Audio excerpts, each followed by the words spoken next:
knowledgeable about these areas, nuclear areas, and also I also strongly believe that we need to include more women in these important areas in order to bring more peace to this world. So we do conduct educational and training sections. Most of them have been virtual. We might have hybrid and physical sessions as well, depending on our how this could work out in practice. But I recognize that the virtual format is the preferred form currently, because that way you can follow us from wherever you are. So our webinars are open to all WiN Global members and beyond. So we have two main supporters, the Vienna Center for Disarmament and Non-Proliferation, the VCDNP, based in Vienna, and the UN Office for Disarmament Affairs, also based in Vienna, UNODA. And we have so far conducted 5 webinars on different topics, starting from February. This is our 6th webinar, and the title is Multilateral Approaches to Disarmament. So I'm very pleased now to welcome our speaker, Mr. Christopher King. Chris, I think you are here. I can see you here. Let me just introduce briefly Christopher King. Hello, Chris. Nice to see you. So Chris is the chief of the Weapons of Mass Destruction branch of Disarmament Affairs in New York. He has been the Deputy Secretary General of the 10th Review Conference of the Treaty on the Non-Proliferation of Nuclear Weapons, the NPT. And he has been the Secretary General of the first meeting of state parties to the Treaty on the Prohibition of Nuclear Weapons, the TPNW. He has also represented UNODA in a variety of multilateral fora. His areas of responsibility include nuclear disarmament, non-proliferation and arms control, including risk reduction and strategic stability. He joined the United Nations in January 2015, and previously he has served as the chief of the Strategic Planning Unit and the head of the Science and Technology Unit, both in UNODA. And before that, he was a diplomat with the Australian Department of Foreign Affairs and Trade. Before I hand over to Chris, I would just like to say, so Chris will speak to us about what is going on in the realm of nuclear disarmament. And after that, we will open the floor for the question and answer session. And Chris has a meeting after this, so we will try to close punctually at in 1 hour's time, whatever your time zone is. I'm currently in London, by the way, on behalf of WiN Global, attending the World Nuclear Symposium. So without further ado, welcome Chris to our session, and thank you very much for making your time available. Thank you very much, Eva, and thank you very much to WiN for inviting me to speak today. I mean, I think just to start off by saying I would agree with so much of what you said in your introduction. I think that one of the things that is very clear when it comes to disarmament, and especially nuclear disarmament, is the need for more representation by women. And we are very much committed to that at the UN Office for Disarmament Affairs. My boss, the Undersecretary General, Azumi Nakamitsu, is a gender champion for disarmament. And so she's undertaken many commitments. And here at the UN, obviously, we are committed to gender parity as well. And at ODA, we're well on track to meeting our parity targets. So I think it's great what you're doing, because there is demonstrated evidence that the more women you have in peace processes, the more successful those processes are. So congratulations for establishing the network in the first place. And again, many thanks for having me. Now, I want to share my screen. So I'm going to see if I can do that, because I do have a PowerPoint presentation. There we go. Oh, I think I need to, am I still sharing screen? Then I need to get out of here. Stop share, yes. Let me stop sharing, and I hope you can, okay, now I can see your screen. Thank you. All right. So I'm going to talk today. I want to talk today very briefly, because obviously multilateral approaches to nuclear disarmament is a broad topic. So I'm going to talk today and give you a bit of an overview. Given that we only have 50 minutes or so, I probably will rush a little bit through the presentation to try and get to your questions, because I know that there's a lot of you in this network who already have some good experience in the field anyway. But hopefully this is a bit of a refresher course. And as I said, maybe we can get to the questions.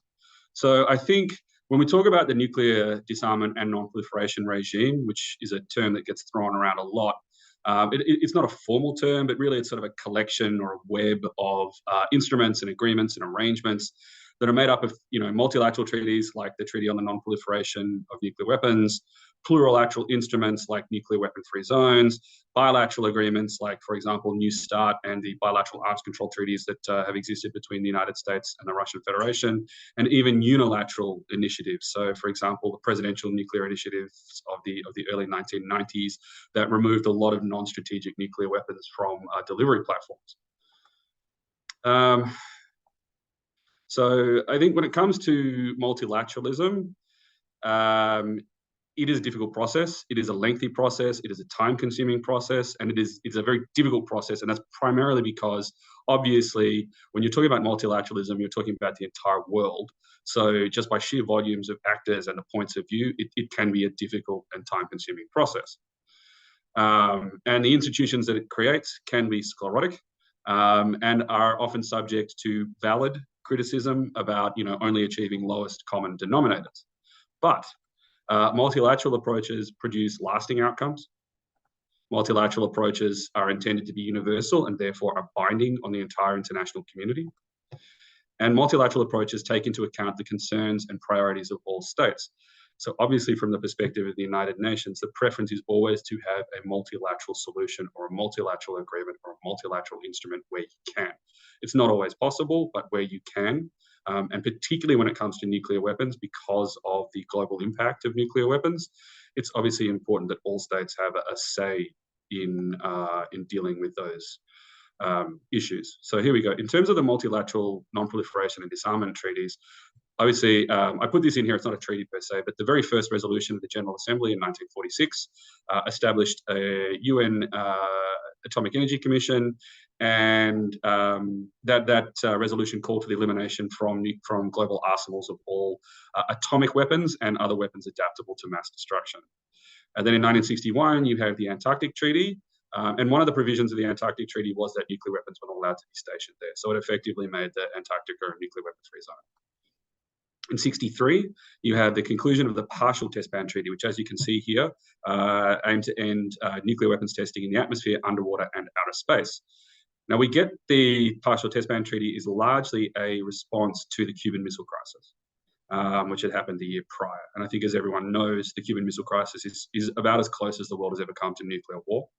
And I think that the two states in question, the Soviet Union and the United States, took a step back after that crisis and really looked at how to reinvigorate efforts to reduce the risks posed by nuclear weapons. And this treaty had been on the cards for a while. And so this, I think, was the first sort of cab off the rank when it came to those efforts.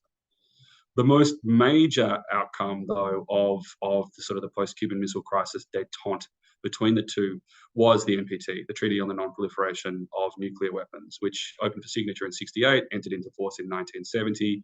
And I'll get to some of the provisions of the NPT because I think I'm going to talk about that a little bit later. And then in 1996, you have the Comprehensive Nuclear Test Ban Treaty, which bans all nuclear-related test explosions. However, because of its very complicated entry into force provisions, the treaty has not yet actually entered into international law. However, it has established a very strong norm against nuclear testing, and that's a norm that's backed up by the announced moratoria on testing by all of the states that possess nuclear weapons, with the exception of North Korea or the Democratic People's Republic of Korea. And then finally, and most recently, you have in 2021, the entry into force of the Treaty on the Prohibition of Nuclear Weapons, which is the first multilateral instrument to actually prohibit nuclear weapons, leading towards their total elimination. Said I wanted to come back to the NPT. So here's just a few points about the NPT. So the NPT is widely considered to be the cornerstone of the international non-proliferation and disarmament regime. And that's primarily for three purposes. The first is that it contains legally binding disarmament commitments under Article 6 of the treaty. Again, we'll get to those in a minute. And that's including on 5 nuclear weapon states. The second is that it has verifiable non-proliferation obligations for the non-nuclear weapon states, and those obligations are policed, as it were, by the International Atomic Energy Agency. And the third reason is that the treaty is almost universal, which means that those commitments and obligations are binding on almost the entirety of the international community. The treaty has facilitated some major advances in disarmament and non-proliferation. I think the one that everyone wheels out the most is Kennedy's famous remarks that by the 1990s, we'd have something like 20 to 25 nuclear weapon states. The fact that in the 2020s, we only have 9 is not great, but it's certainly better than was expected. As I said, treaty opened for signature in 1968, entered into force in 1970, and was indefinitely extended in 1995 because the agreement to have the NPT was only ever intended as a stopgap measure on the road to a treaty on general and complete disarmament. Obviously, that treaty never eventuated because the Cold War got frosted over again, and détente turned back into something that almost got a little bit hotter. But the treaty was only for 25 years. And then in 1995, obviously at the end of the Cold War, situation was much better. It was indefinitely extended. Whether some non-nuclear weapon states regret the indefinite extension of the treaty is a question that should be raised. But certainly everyone was in favor of it at the time. If you have a look here, as I said, there are 191 states that have joined the treaty. The non-party states, India, Israel, Pakistan, and South Sudan. Obviously, there is a fundamental difference between why South Sudan has not joined the treaty and why the other 3 have not joined the treaty. The DPRK, or North Korea, claims to have withdrawn from the treaty, but that status is disputed. And that status is disputed primarily because of the way that it withdrew from the treaty, but also because of issues pertaining to, for example, the fact that it kept all of its nuclear capability, which it had acquired under the peaceful uses of the NPT. So here we go, 3 pillars of the NPT. Pillar 1, disarmament, Article 6, requires good faith negotiations aimed at reaching a world free of nuclear weapons and calls for effective measures to bring that about. Pillar 2, non-proliferation, Articles 1 and 2. Under Article 1, nuclear weapon states agree not to provide under Article 1 and 2, nuclear weapon states agree not to provide nuclear weapons, and non-nuclear weapon states agree not to receive them. And Article 3, non-nuclear weapon states undertake those safeguards on their nuclear activities, so those verification obligations. And then Pillar 3, which is Article 4, acknowledges the right to peaceful uses of nuclear energy for all states who are party to the treaty. Pillar 1, disarmament, as I said, has 5 nuclear weapon states that are defined by Article 9 of the treaty. They're the only nuclear possessing states that are defined in international law. As you can see, it also happens to be a permanent 5 members of the Security Council. So often they're called the P5, the N5, but personally I prefer the NWS, or nuclear weapon states. I talked about earlier that the NPT has facilitated some great gains in arms control and disarmament. One of those in particular has been the significant reductions in deployed nuclear arsenals from the Cold War heights from France, the Russian Federation, the United Kingdom, and the United States. And I think if you look at where, depending on the figures you look at, but at a minimum during the 1980s, the global stockpile was at about 60,000. And that we only have, a fraction of that today. I think there's about 12,000 nuclear weapons left in the world today. Shows that we have made some significant gains, although again, the pace of those reductions has slowed drastically over the course of the last 10 years or so. But you could also argue that again, that those arsenal reductions were very much precipitated by the NPT. NPT comes into force in 1970, and then you start having the strategic arms limitation talks between the Soviet Union and the United States, which then goes into, you have the INF, the Intermediate Nuclear Forces Treaty, which is negotiated in 1986. You have the START Treaty, or the Strategic Arms Reduction Treaty in 1990. You have what's called the SORT Treaty, or the Moscow Treaty, following that, 2001. And then you have the most recent one, which is New START, which was negotiated in 2010 and was extended by Presidents Putin and Biden in 2021. So it's unfortunately, New START is actually the last of those treaties, and when New START expires in 2026, there will be nothing left putting caps on nuclear weapons, strategic nuclear weapons. All right, Pillar 2, non-proliferation. I think the CSA, the Comprehensive Safeguards Agreement, required by all non-nuclear weapon states parties all non-nuclear weapon states parties are required to have safeguards, and the CSA is obviously for those that have nuclear capacity. Otherwise, there's obviously the small quantities protocol as well, but I think everyone understands that the strong preference is that all states should have comprehensive safeguards agreements. I think that figure there is old. I suspect that there are more CSAs than 175 now.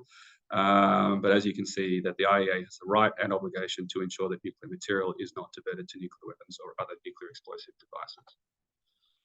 Article 7 of the treaty talks about the right to conclude regional treaties or plurilateral treaties to assure the total absence of nuclear weapons. And you can see here the nuclear weapon-free areas of the world. If you have a look at, the first one and the oldest one is the Treaty of Tlatelolco, Latin America and the Caribbean. Then you have the Treaty of the South Pacific, or the South Pacific Nuclear Free Zone, the Treaty of Rarotonga. You have the Central Asian Nuclear Weapon Free Zone, or the Treaty of Semipalatinsk. You have the Treaty of Bangkok in Southeast Asia. And you have the Treaty of Pelindaba in Africa. And of course, you have Mongolia, which is the only state that's declared itself to be a single state nuclear weapon free zone. And that is actually recognized by the nuclear weapon states. Between those treaties, you have effectively created a southern hemisphere free of nuclear weapons. And although they are different in some of their scope and application, they're broadly consistent in what they require. One of which is the signature of protocols by the nuclear weapon states, which would guarantee that they will not use nuclear weapons against the members of those treaties. Unfortunately, the protocols have largely come with reservations about how they would be enforced. And for the Treaty of Bangkok, none of the protocols have been signed or ratified. We go Pillar 3, peaceful uses, technical cooperation to achieve sustainable development. I think that if you look at the TCP, it's one of the most important activities that the IAEA undertakes, and it's certainly the Pillar 3 is a part of the NPT which is growing in importance and growing in the attention that states parties pay to it, primarily because the range of applications of nuclear science and technology is growing so quickly. And we're not just talking about power generation here, but more things like health, agriculture, water management, those kind of pandemic prevention. Those are the areas where I think there's so much scope, and people are really starting to realize that and get on board with it. And as you can see there, it directly contributes to 9 of the 17 SDGs. 1995 review and extension process, as I said, when it was when the treaty was indefinitely extended, it was a package of outcomes, 3 decisions and 1 resolution. Decision 1 was on the strength and review process, which talked about a 5-year review cycle with 3 preparatory committees and a review conference. Decision 2 was on principles and objectives for nuclear non-proliferation and disarmament, and a lot of those are unfortunately still with us today. But there are things in there like negotiation of a comprehensive nuclear test ban treaty was very much key amongst those.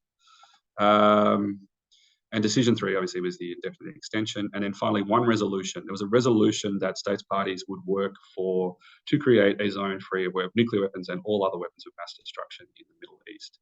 And that final issue was a key impetus for most of the Arab states for joining up to the NPT, and in particular Egypt.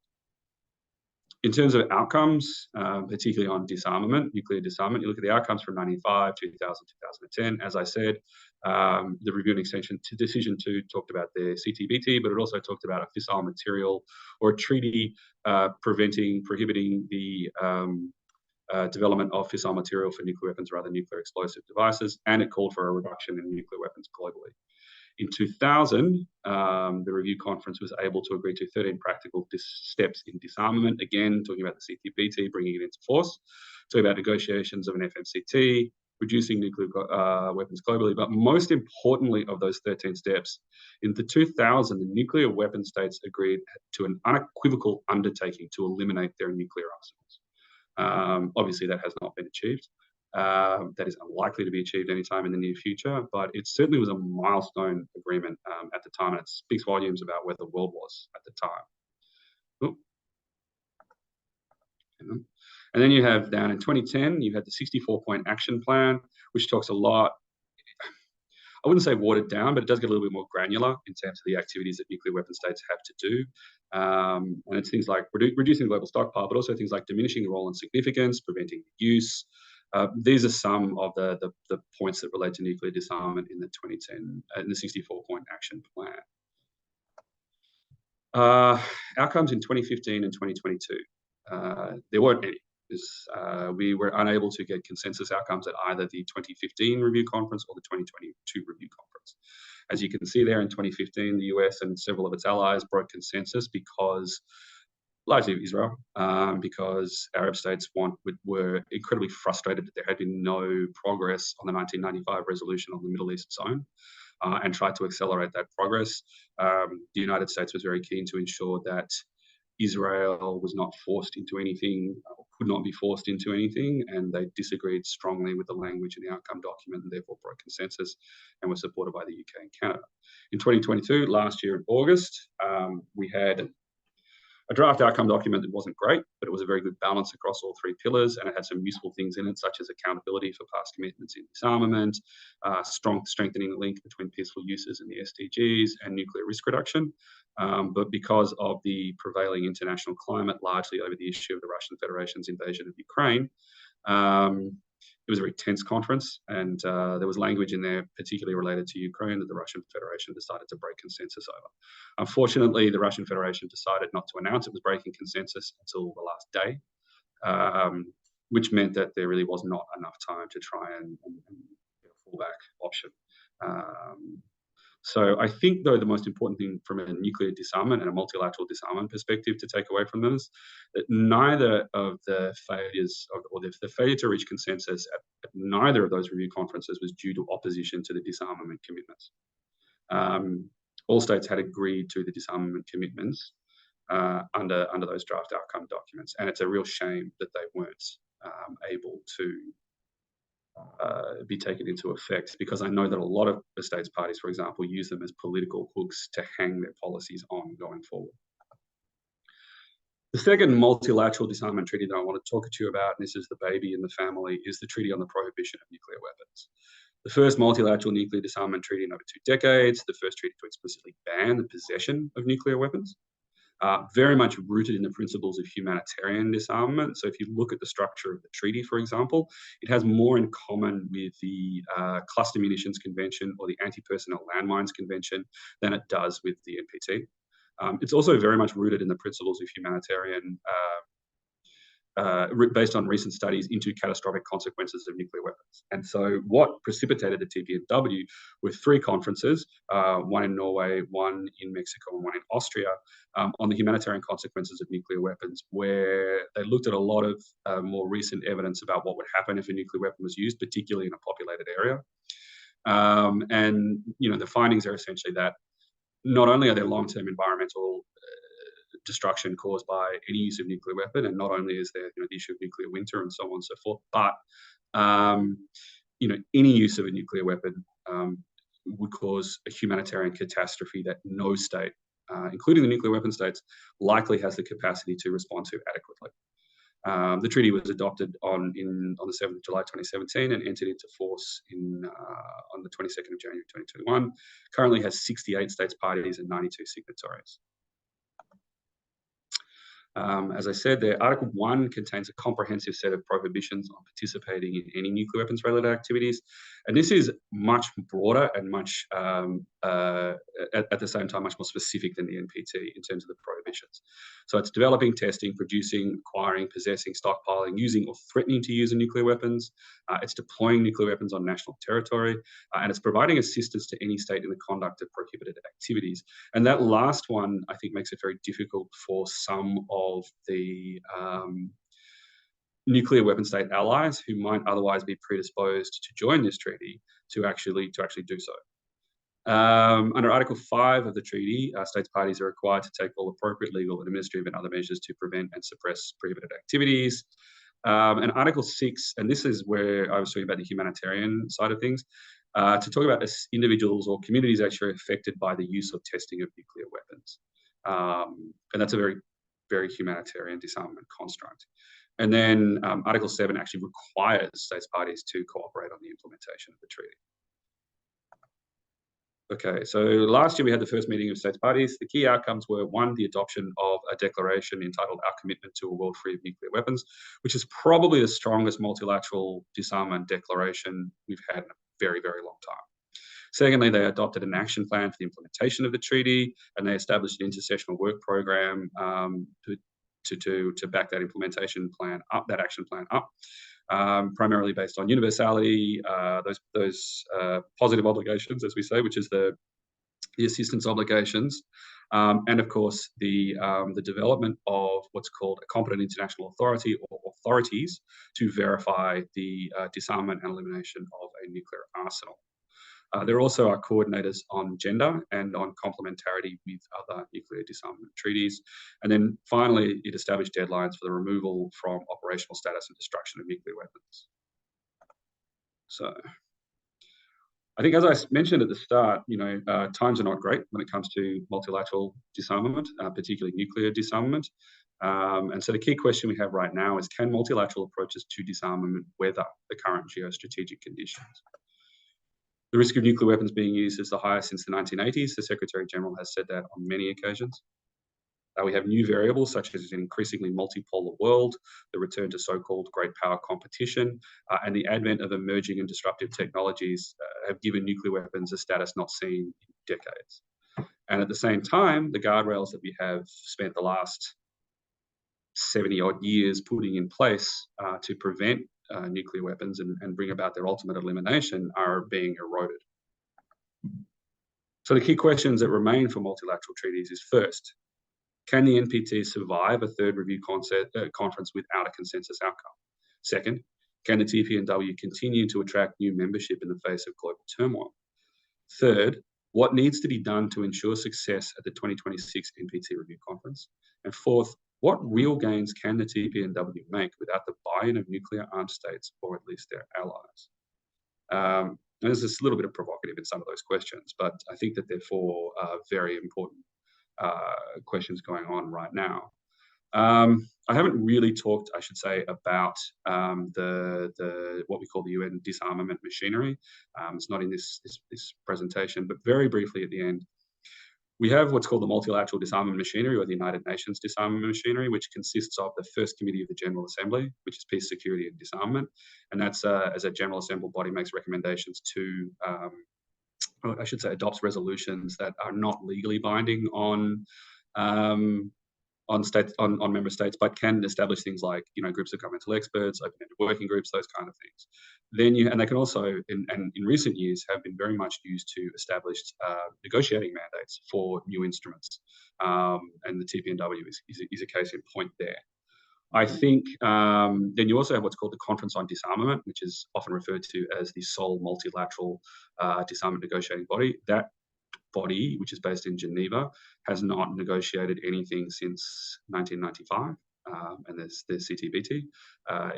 Its consensus rule has been used effectively as a veto since then, and so it seems it's really been bogged down and continues to be a source of frustration. Then you also have, based here in New York, the UN Disarmament Commission, which is a universal body, a deliberative body designed to discuss topics relevant to disarmament and make recommendations to the Conference on Disarmament and the First Committee. And on nuclear disarmament, there has been very little progress in that body, but it has been more successful in areas related to things like outer space and conventional weapons. That's it from me. So I would like to turn it back to you guys for questions. Thank you very much, Chris. That was a very comprehensive overview of where things stand. Actually, well, I would like to start the question and answer session. So I encourage all participants to put their questions into the chat, into the Q&A chat. From my side, actually, I had this important question on the status of the UN on the conference on disarmament. So, and also on the status of the fissile material cut-off treaty. I know that there was some activities many years ago, and as you explained now, the conference on disarmament has been at an impasse for the past, 30 years? And the question is, 1995.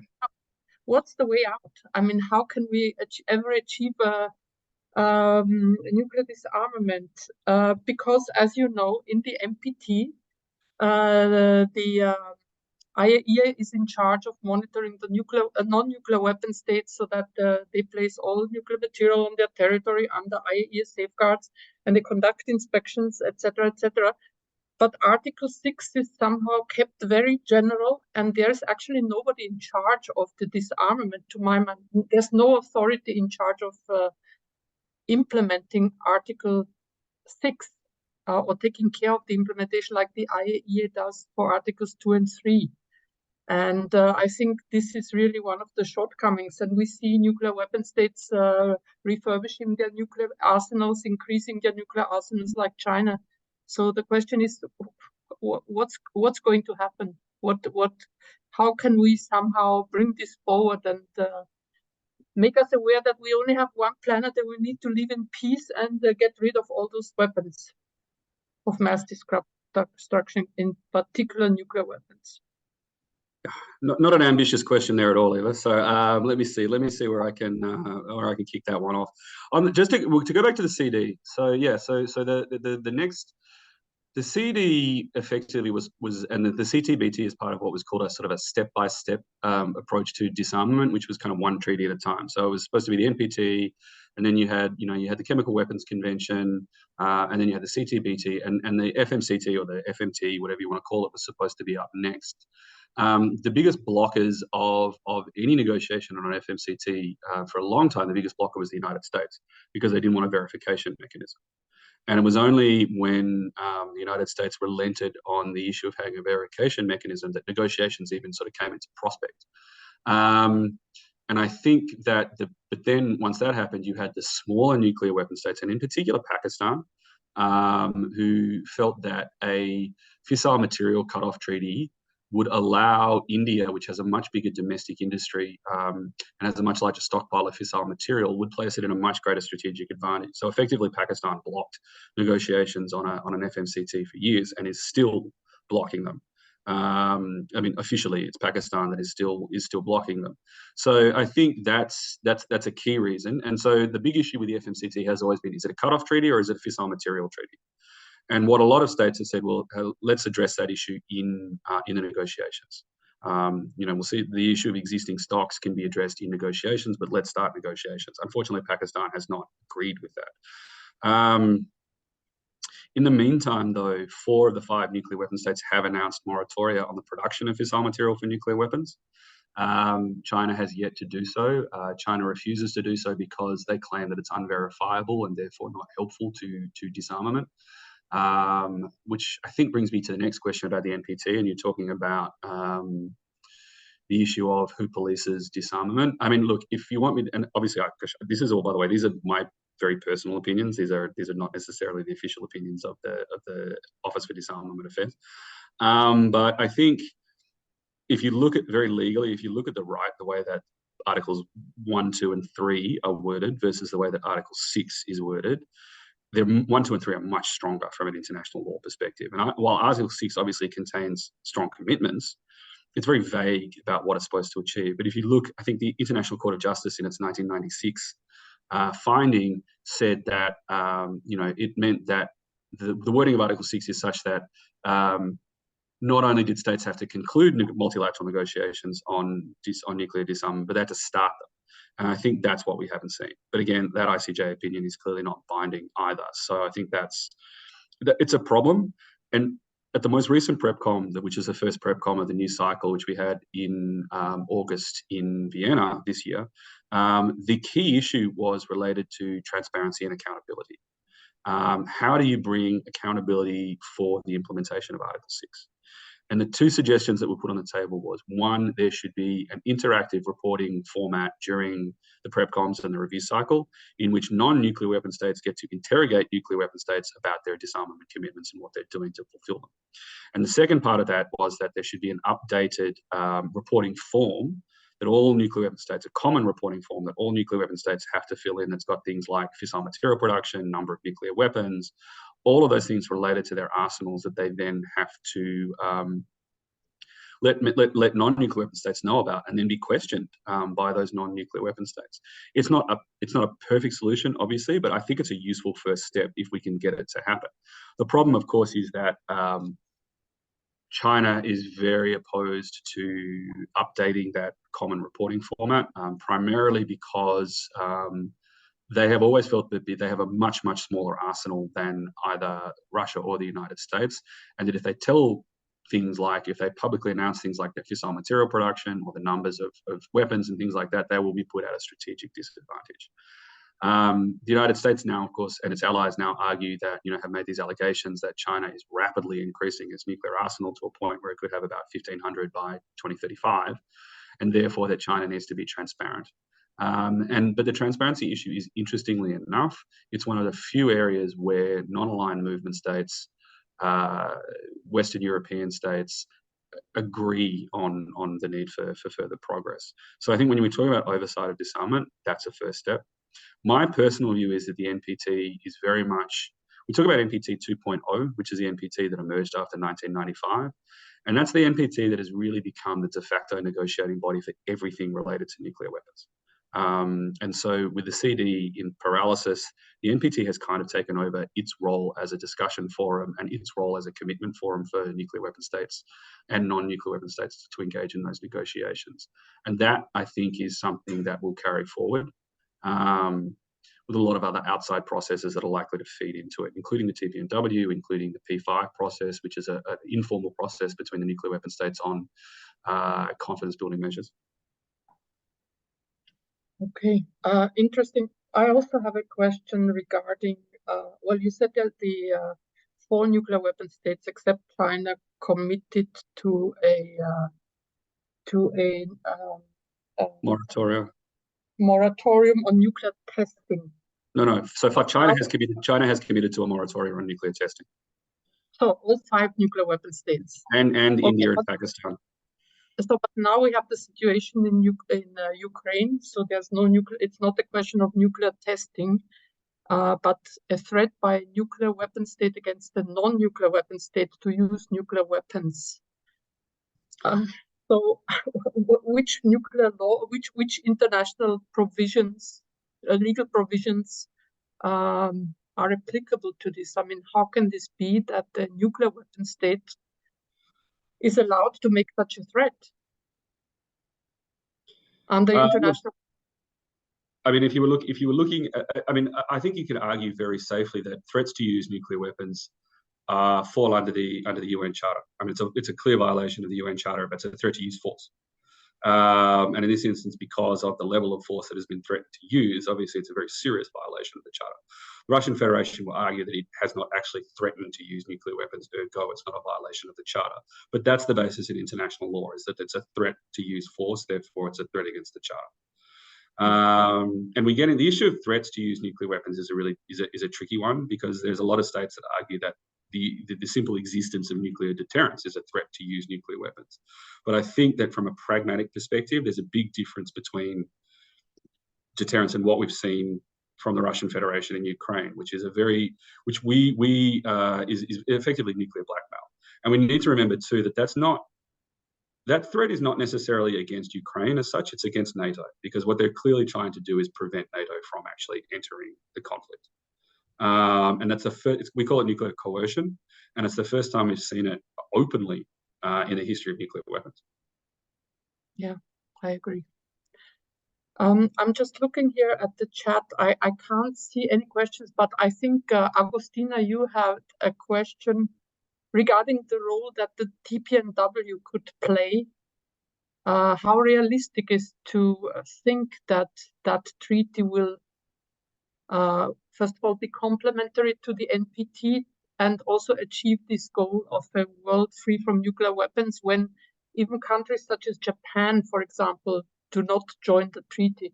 And I was in Hiroshima a month ago, and there was actually a demonstration at the Peace Dome by Japanese for people to encourage the Japanese government to sign the TPNW. So it's really surprising that a country like Japan, for political reasons, does not sign the TPNW.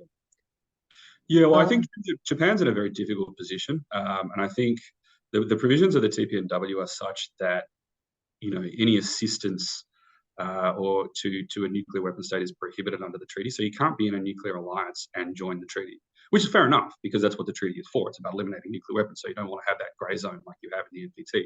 But I feel for Japan because on the one hand, yes, as the only state that's had nuclear weapons used against them in war, I mean, they have a moral responsibility, I think, to push for nuclear disarmament.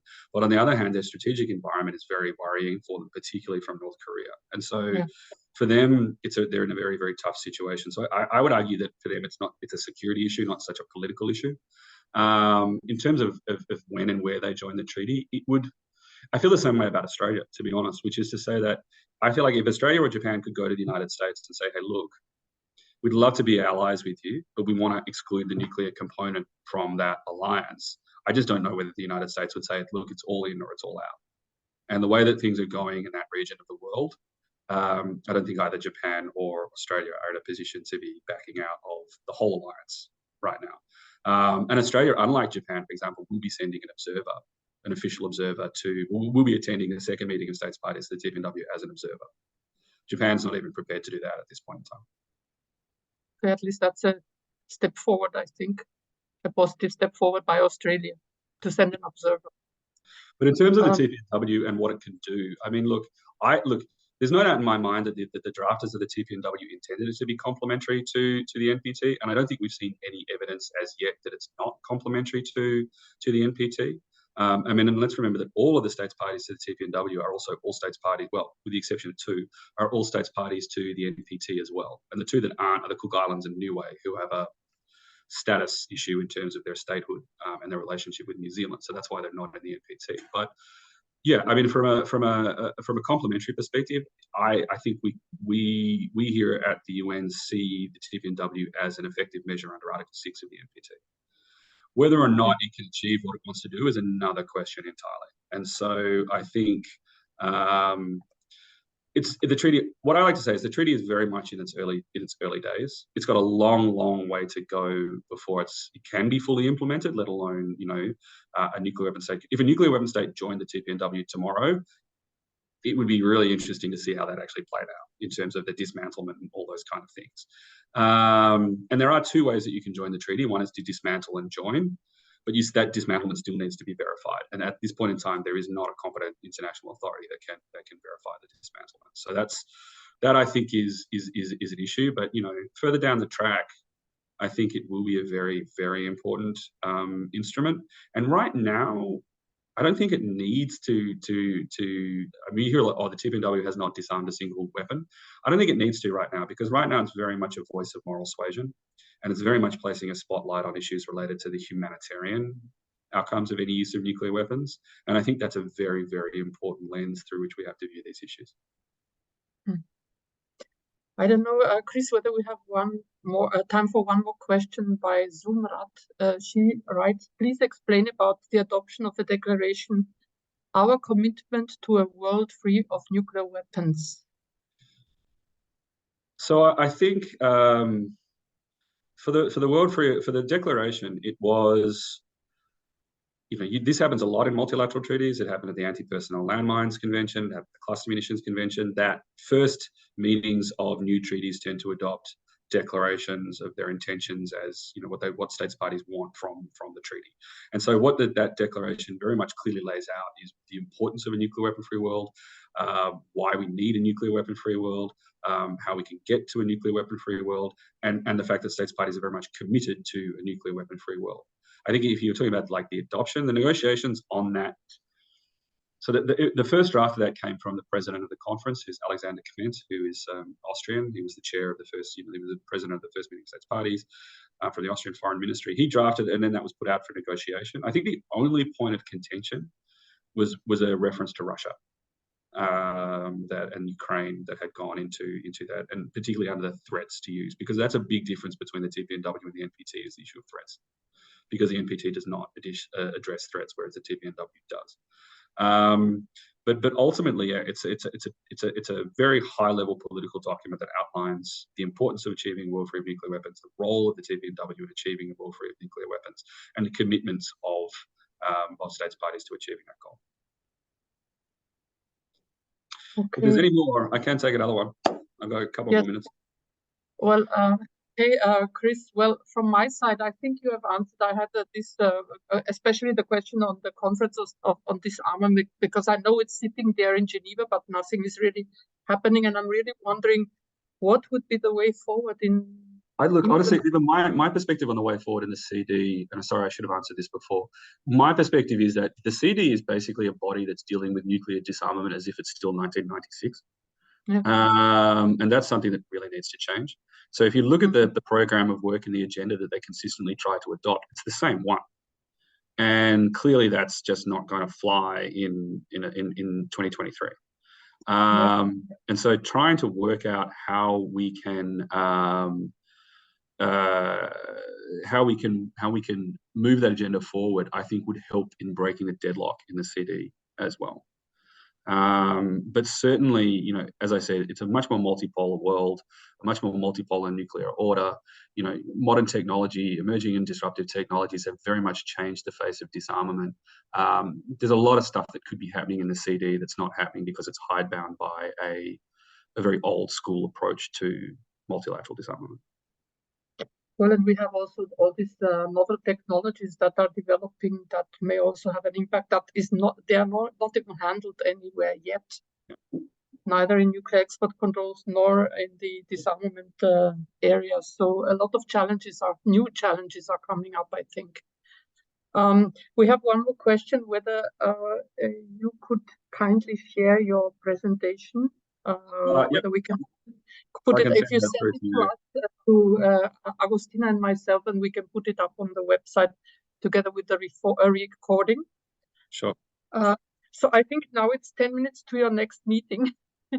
So Chris, I would like to say a big thank you to you. One thing, because we are recording, so let me just state once again for the record that these views, particularly as they relate to things like the future of the Conference on Disarmament, are not the official views of the United Nations Office for Disarmament Affairs. They are very much my own.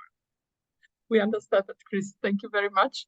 So thank you very much for making your time available, for giving us this update. And I really hope for the peace on this planet and for the existence of this planet that there will be progress on nuclear disarmament in addition to all the other provisions of the MT.